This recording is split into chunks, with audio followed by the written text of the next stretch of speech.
Nathan, a 79-year-old veteran, never imagined that a quiet night at the ATM would thrust him into a life-or-death confrontation. As the rain poured down, he found himself cornered by a young mugger, Tony, whose intentions were anything but innocent. With a weathered hand gripping his wallet, Nathan's mind raced back to his days in the service, where discipline and training became second nature. But as Tony's blade glinted menacingly in the dim light, Nathan's resolve would be tested like never before. The gentle hum of streetlights filled the air as Nathan Wright, a 79-year-old black man, walked down the quiet street. His weathered hands, marked by years of hard work, swung gently at his sides. To anyone passing by, Nathan appeared to be just another elderly gentleman out for an evening stroll. But beneath his unassuming exterior lay a lifetime of experiences that had shaped him into something far more. As Nathan approached the ATM, his mind drifted back to his younger days. Images flashed through his memory, the heat of the jungle, the sound of gunfire, the weight of responsibility on his shoulders.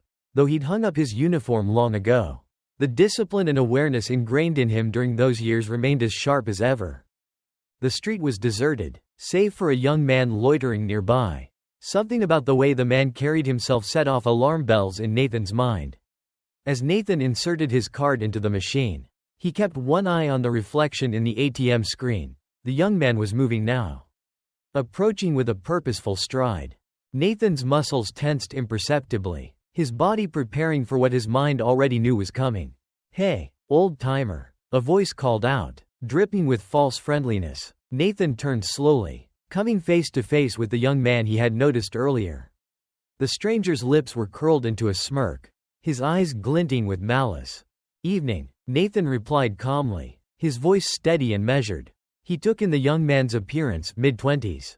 Unkempt hair, clothes that had seen better days, but it was the glint of metal in the man's hand that truly caught Nathan's attention. The young man, who Nathan would later learn was named Tony, brandished a knife. The blade caught the light as Tony waved it threateningly. "Why don't you just hand over your wallet, Grandpa? No need to make this difficult." Tony's confidence was palpable. He'd clearly done this before, probably multiple times. In his mind, Nathan was just another easy mark, an old man who'd hand over his money without a fuss. But Tony had made a grave miscalculation. Instead of cowering in fear or fumbling for his wallet, Nathan stood his ground, his eyes sharp and clear, locked on Tony's. When he spoke, his voice was calm, almost conversational. "Son, I want you to think real hard about what you're doing right now." Tony blinked, momentarily thrown off by Nathan's unexpected reaction. He'd been prepared for pleas or frightened compliance, not this unsettling calmness. "What are you talking about, old man? Just give me the money." Nathan took a small step forward, his movements slow and deliberate. "Is this really how you want your evening to go? Because I can guarantee you it's not going to end the way you think it will." For a brief moment, doubt flickered across Tony's face. Something in the old man's demeanor was making him uneasy. But he pushed the feeling aside, tightening his grip on the knife. "Last chance, Gramps. The wallet. Now." Nathan sighed, a sound tinged with disappointment rather than fear. "I was hoping we could resolve this peacefully," he said, his eyes never leaving Tony's face. "But I suppose some lessons have to be learned the hard way." What happened next was so fast that Tony barely had time to register it. One moment he was holding the knife, feeling in control of the situation. The next, a blur of movement sent a shock of pain through his wrist. The knife clattered to the ground, and before Tony could even think about reaching for it, he found himself spun around, his arm twisted behind his back in an iron grip. "What the?" Tony gasped, struggling against the hold, but it was like trying to bend steel. How could this old man be so strong? Nathan's voice came from behind him, still maddeningly calm. "Now, I think it's time we had a real conversation about the choices you're making in life." Fear began to replace his earlier arrogance as Tony realized just how badly he had misjudged the situation. "Who are you?" Tony stammered, twisting his head to try and look at Nathan. Nathan loosened his grip slightly, just enough to turn Tony around to face him. The old man's eyes were filled not with anger, but with a mix of determination and, was that pity? "I'm someone who's seen too much violence in this world to stand by and let it happen," Nathan said softly, "and right now, I'm the person who's going to give you a chance to rethink the path you're on." Tony saw the strength in the old man's stance, the steadiness of his hands. This wasn't just some random elderly person. This was someone who had lived a life Tony could barely imagine. I didn't, Tony began, but Nathan cut him off with a gentle shake of his head.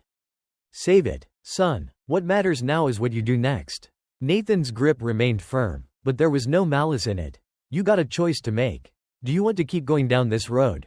Or are you ready to consider a different way? Tony's eyes darted around as if looking for an escape. But deep down he knew he was outmatched. More than that, something about Nathan's words was starting to sink in.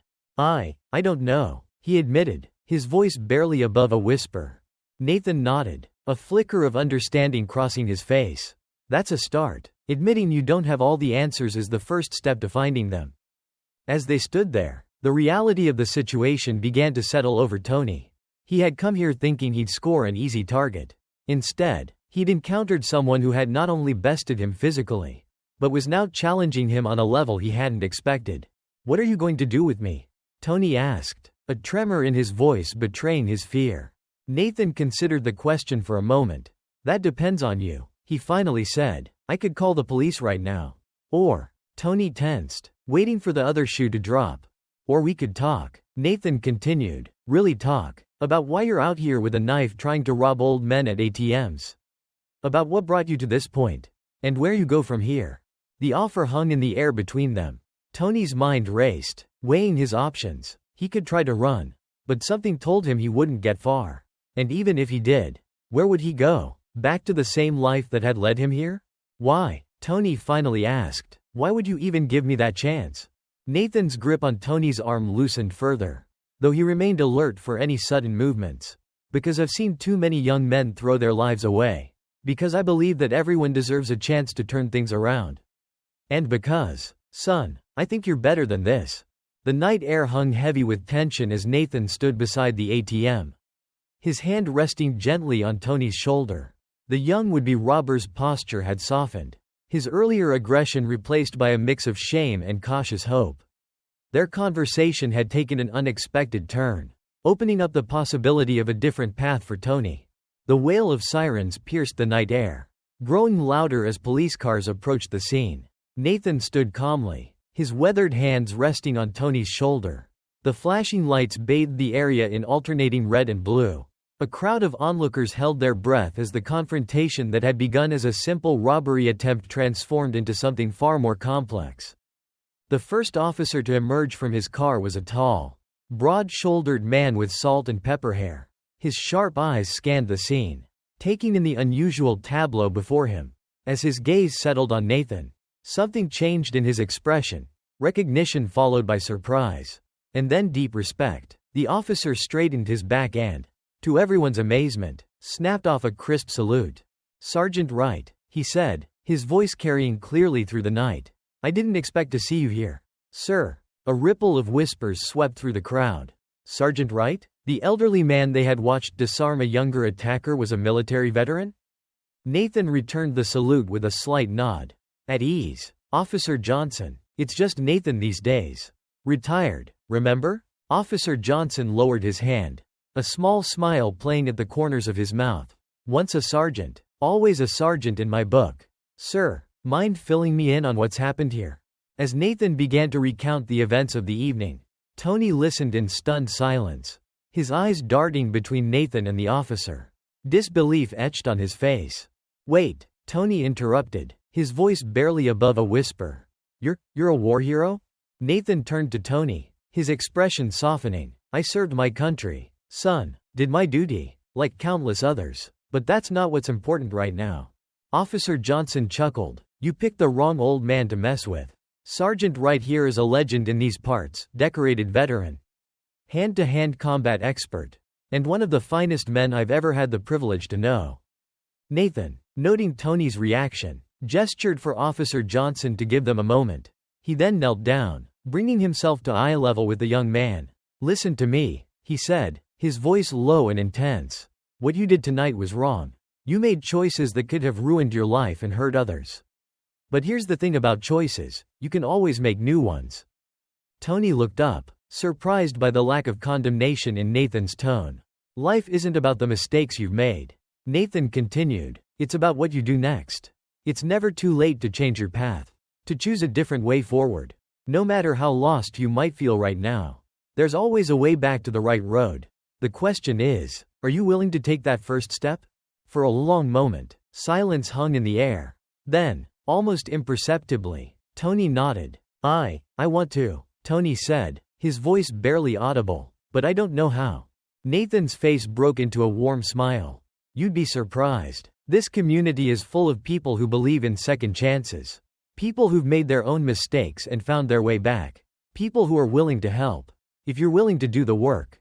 As Officer Johnson began to handcuff Tony, preparing to take him in for processing, Tony looked directly at Nathan.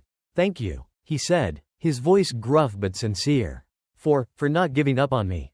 Even when I gave you every reason to." Nathan reached out, placing a hand on Tony's shoulder. "That's all anyone can ask. Remember, son, the journey of 1,000 miles begins with a single step. You've taken that step tonight. The rest is up to you." As Tony was led to the police car, the crowd began to disperse, but many lingered, their eyes on Nathan, murmuring among themselves about what they had witnessed. Nathan, sensing that his work here was done, began to gather his belongings. He picked up his wallet, the original reason for his visit to the ATM, and tucked it securely into his pocket. Officer Johnson approached him one last time. "You know, Sergeant, we could use a statement from you down at the station." Nathan shook his head with a gentle smile. "I think you have all you need. Officer, that young man, he's at a crossroads. What he needs now is guidance, not punishment. I trust you'll keep that in mind." Johnson nodded, understanding the unspoken request. "We'll do right by him. Sir, you have my word." With a final nod of respect to the officer, Nathan turned to leave. As he did, a spontaneous round of applause broke out from the remaining onlookers. Calls of, "Thank you, Mr. Wright," and, "You're a hero, Nathan," filled the air. Nathan knew that Tony's journey was just beginning, and he was determined to be there to guide him if he chose to accept his help. As he reached his modest home, Nathan paused for a moment on the porch. He looked back in the direction he had come, his thoughts with Tony. He hoped that tonight would indeed be a turning point for him, that he would find the strength to choose a different path. With a small sigh, Nathan entered his house, closing the door quietly behind him. The events of the night had been unexpected and intense, but he felt a sense of purpose that he hadn't experienced in years. As he settled into his favorite chair, Nathan's eyes fell on an old photograph on the mantelpiece. It showed a much younger version of himself in military uniform, surrounded by his fellow soldiers. As sleep began to overtake him, Nathan's last thoughts were of Tony. He said a silent prayer for him, hoping that he would find the strength to embrace the second chance he had been given. And he made a mental note to visit the community center early the next day. There was work to be done. Lives to be changed, hope to be nurtured. For Nathan Wright, retired sergeant and unexpected hero, the mission continued, and he wouldn't have it any other way.